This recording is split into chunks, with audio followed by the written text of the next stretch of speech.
Assalamualaikum warahmatullahi wabarakatuh. Nama saya Aulia Sabina Nantasari, Prodi Pendidikan Guru Madrasah Ibtidaiyah semester 2 kelas B.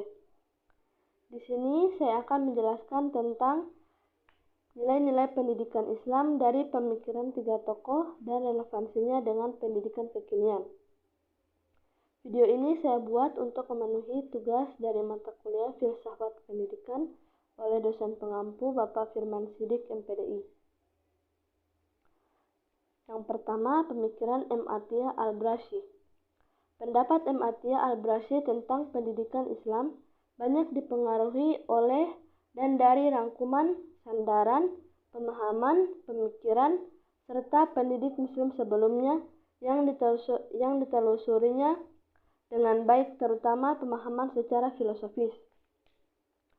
Atiyah cenderung menjadikan Ibnu Sina, Imam Al-Ghazali, dan Ibnu Khaldun sebagai narasumbernya. Menurutnya, pendidikan Islam memang harus mengutamakan pendidikan akhlak yang mempengaruhinya, tetapi tidak mengabaikan masalah mempersiapkan seseorang untuk hidup, mencari rezeki, dan tidak pula melupakan pendidikan jasmani, akal, hati, kemauan, cita-cita, keterampilan tangan, lidah, dan kepribadian. Yang kedua, pemikiran dari Ibnu Sina. Pendidikan ini menunjukkan bahwa pendidikan tidak akan pernah lepas dari kajian tentang hakikat manusia, khususnya tentang konsep jiwanya.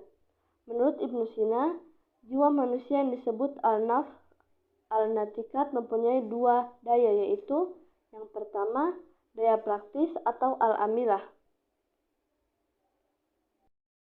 yang berhubungan dengan jasad. Daya praktis ini disebut juga al-akal, al-amali, atau yang artinya akal atau inteligensia praktis, yaitu daya jiwa insani yang memiliki kekuasaan atas badan manusia. Yang kedua, daya teoritis atau al-alimah yang berhubungan dengan abstrak. Daya teoritis ini disebut juga al-akal al-nazari, yang artinya akal inteligensia teoritis, yaitu daya jiwa yang berfungsi untuk menemukan konsep umum yang ditimbulkan dari materi. Hal ini menunjukkan bahwa pemikiran Ibnu Sina dalam bidang metode pengajaran masih relevan dengan tuntunan zaman. Ciri-cirinya yaitu pemilihan dan penerapan metode harus sesuai dengan karakteristik mata pelajaran. Yang kedua, metode yang diterapkan harus dipertimbangkan kondisi psikologis anak, termasuk bakat dan minatnya. Yang ketiga, metode yang diterapkan tidak kaku tetapi dapat berubah sesuai kondisi dan kebutuhan anak didik. Dan yang keempat, ketetapan dalam memilih dan menerapkan metode sangat menentukan keberhasilan pelajaran. Yang terakhir, pemikiran dari Al-Ghazali.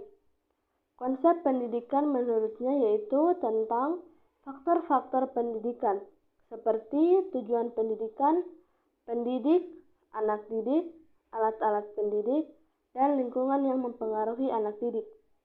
Tujuan utama pendidikan Al-Ghazali adalah untuk memperoleh kebahagiaan hidup di dunia dan akhirat. Maka yang menjadi landasan utama pendidikan adalah Al-Quran dan hadis. Terutama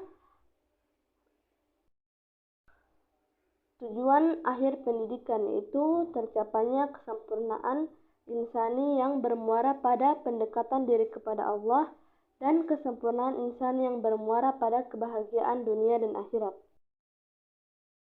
Seorang pendidik harus mempunyai niat awal dalam mendidik untuk mendekatkan diri kepada Allah dan mencapai tauladan bagi murid-muridnya. Dan menjadi tauladan bagi murid-muridnya. Dan anak didik juga harus mempunyai niat untuk mendekatkan diri kepada Allah, menghormati guru, dan tentunya rajin belajar. Menurut Al-Ghazali, pendidikan apapun harus mengarah kepada pembentukan akhlak yang mulia. Demikian video dari saya. Mohon maaf bila ada kekurangan dan kesalahan. Wassalamualaikum warahmatullahi wabarakatuh.